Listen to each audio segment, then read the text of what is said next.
जब बात हो भारतीय स्वतंत्रता संग्राम की और सुभाष चंद्र बोस का नाम ना आए, ऐसा हो ही नहीं सकता।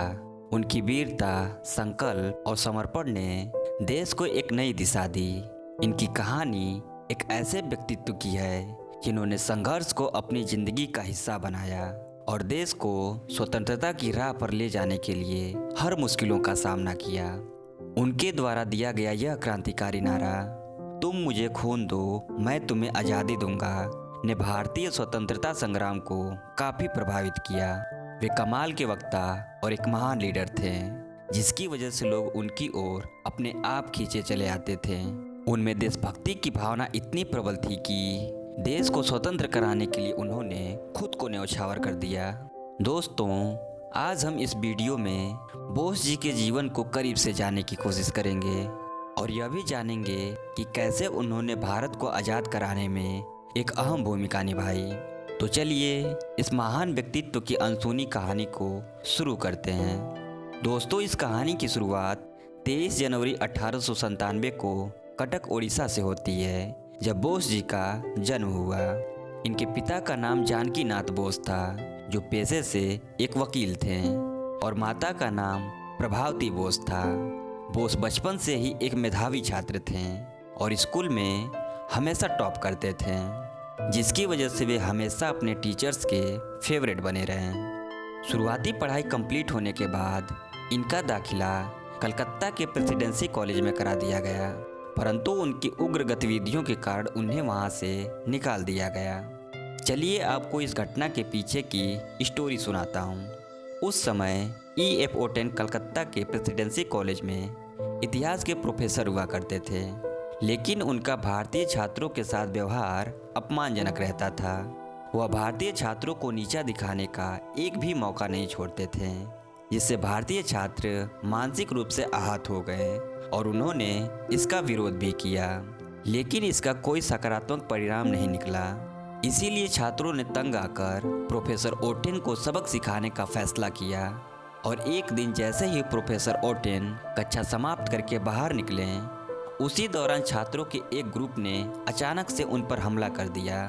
यह सब कुछ इतना जल्दी हुआ कि ओटेन खुद इस घटना के लिए जिम्मेदार छात्रों को नहीं पहचान सके। इस घटना के बाद कॉलेज के प्रिंसिपल ने कई छात्रों को अपने कक्ष में बुलाया और उनसे पूछताछ करके दोषी छात्रों को पहचानने की कोशिश की, लेकिन उनके हाथ कुछ नहीं लगा। बोस जी छात्रों के स्वाभाविक नेता और कॉलेज में छात्र निकाय के प्रतिनिधि होने के कारण प्राधिकरण की संदिग्धों की सूची में सबसे ऊपर थे। छात्रों का नाम बताने के लिए उन पर दबाव डाला गया, लेकिन उन्होंने कुछ भी बताने से इनकार कर दिया, जिसकी वजह से उनको कॉलेज से निकाल दिया गया। वर्ष 1919 में बोस भारतीय सिविल सेवा यानी ICS परीक्षा की तैयारी करने के लिए लंदन चले गए और वहां उनका चयन भी हो गया। उन्होंने उस समय ICS की परीक्षा को न सिर्फ पास किया, बल्कि उन्होंने चौथी रैंक हासिल की। हालांकि बोस ने सिविल सेवा से त्यागपत्र दे दिया, क्योंकि उनका मानना था कि वह अंग्रेजों के साथ कार्य नहीं कर सकते। सुभाष चंद्र बोस विवेकानंद की शिक्षाओं से अत्यधिक प्रभावित थे और उन्हें अपना आध्यात्मिक गुरु मानते थे, जबकि चित्तरंजन दास उनके राजनीतिक गुरु थे। वर्ष 1921 में बोस ने चित्तरंजन दास के स्वराज पार्टी द्वारा प्रकाशित समाचार पत्र फॉरवर्ड के संपादन का कार्यभार संभाला, और वर्ष 1923 में बोस को अखिल भारतीय युवा कांग्रेस का अध्यक्ष और साथ ही बंगाल राज्य कांग्रेस का सचिव चुना गया। अगले 2 सालों के बाद वर्ष 1925 में क्रांतिकारी आंदोलनों से संबंधित होने के कारण उन्हें मांडले कारागार भेज दिया गया, जहां वह टीबी की बीमारी से ग्रसित हो गए। वर्ष 1930 के दशक के मध्य में बोस ने यूरोप की यात्रा की। उन्होंने पहले शोध किया, तत्पश्चात द इंडियन स्ट्रगल नामक पुस्तक का पहला भाग लिखा, जिसमें उन्होंने वर्ष 1920 से 1934 के दौरान होने वाले देश के सभी स्वतंत्रता आंदोलनों को कवर किया।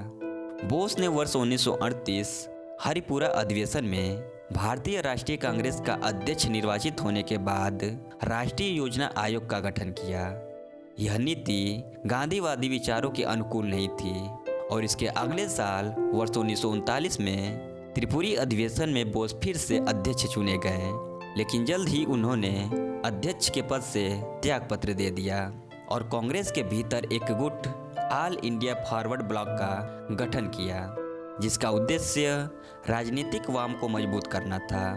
उन्होंने स्वराज अर्थात पूर्ण स्वतंत्रता का समर्थन किया और नेहरू रिपोर्ट का विरोध किया, जिसमें भारत के लिए डोमिनियन के दर्जे की बात कही गई थी। डोमिनियन स्टेटस का अर्थ होता है कि एक ऐसा राज्य जो अपने आंतरिक मामलों, विधायी शक्तियों, कार्यपालिका शक्तियों, न्यायिक कार्यों तथा आंतरिक प्रशासन का संचालन, सैनिक मामले और विदेशी मामलों जैसे विदेशी नीति के निर्धारण के संबंध में पूर्णतया स्वतंत्र होता है। लेकिन देश का मुखिया नाम मात्र का ही सही लेकिन उस औपनिवेशिक शक्ति का सम्राट होता है।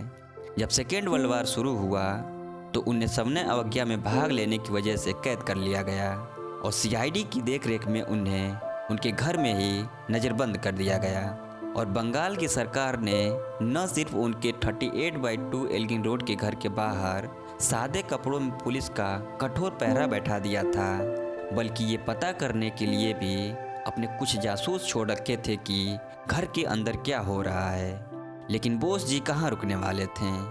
उन्होंने वहाँ से भागने की एक योजना बनाई और जिस समय पूरा कलकत्ता सो रहा था उन्होंने अपने भतीजे शिशिर के साथ हुगली नदी पर बने हावड़ा ब्रिज को पार कर लिया और सबको चकमा देकर पेशावर और अफगानिस्तान के रास्ते जर्मनी भागने का प्रबंध किया। वो अफगानिस्तान की सीमा पार करते हुए पहले समरकंद पहुँचे और फिर ट्रेन से मॉस्को के लिए रवाना हुए। वहाँ से सुभाष चंद्र बोस ने जर्मनी की राजधानी बर्लिन का रुख किया। बोस ने बर्लिन में स्वतंत्र भारत केंद्र की स्थापना की और युद्ध के लिए भारतीय कैदियों से भारतीय सेना का गठन किया, जिन्होंने एक्सिस शक्तियों यानी जर्मनी, इटली और जापान द्वारा बंदी बनाए जाने से पहले उत्तरी अफ्रीका में अंग्रेजों के लिए लड़ाई लड़ी थी। यूरोप में बोस ने भारत की आज़ादी के लिए हिटलर और मुसोलिनी से मदद मांगी। आज़ाद हिंद रेडियो का आरंभ नेताजी सुभाष चंद्र बोस के नेतृत्व में 1942 में जर्मनी में किया गया था। इस रेडियो का उद्देश्य भारतीयों को अंग्रेजों से स्वतंत्रता प्राप्त करने हेतु संघर्ष करने के लिए प्रचार प्रसार करना था। सुभाष चंद्र बोस ने ही 6 जुलाई 1944 को रेडियो पर पहली बार महात्मा गांधी को राष्ट्रपिता के रूप में संबोधित किया था। वह जुलाई 1943 में जर्मनी से जापान नियंत्रित सिंगापुर पहुँचे। वहाँ से उन्होंने अपना प्रसिद्ध नारा दिल्ली चलो जारी किया और 21 अक्टूबर 1943 को आज़ाद हिंद सरकार तथा भारतीय राष्ट्रीय सेना के गठन की घोषणा की। भारतीय राष्ट्रीय सेना का गठन पहली बार मोहन सिंह और जापानी मेजर इविची फुजीवारा के नेतृत्व में किया गया था तथा इसमें मलेशिया अभियान में सिंगापुर में जापान द्वारा कब्जा किए गए ब्रिटिश भारतीय सेना के युद्ध के भारतीय कैदियों को शामिल किया गया था।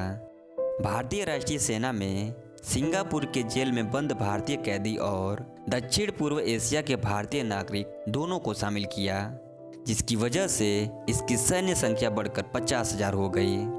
इसके बाद भारतीय राष्ट्रीय सेना ने वर्ष 1944 में इम्फाल और बर्मा में भारत की सीमा के भीतर संबंध सेनाओं का मुकाबला किया। हालांकि रंगून के पतन के साथ ही आज़ाद हिंद सरकार एक प्रभावी राजनीतिक इकाई बन गई।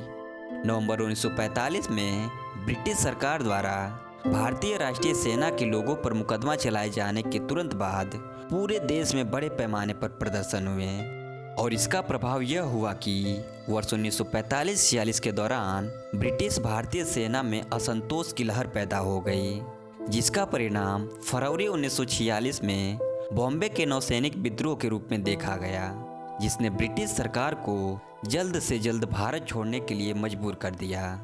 अपने सपनों को साकार करने से पहले ही एक विमान दुर्घटना में बोस जी की रहस्यमय मृत्यु हो गई।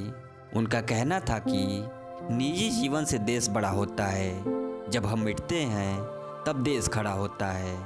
तो दोस्तों, आपको यह वीडियो कैसी लगी हमें कमेंट करके ज़रूर बताएं और ऐसी ही मोटिवेशनल वीडियोस के लिए हमारे इस चैनल को सब्सक्राइब करें। जय हिंद।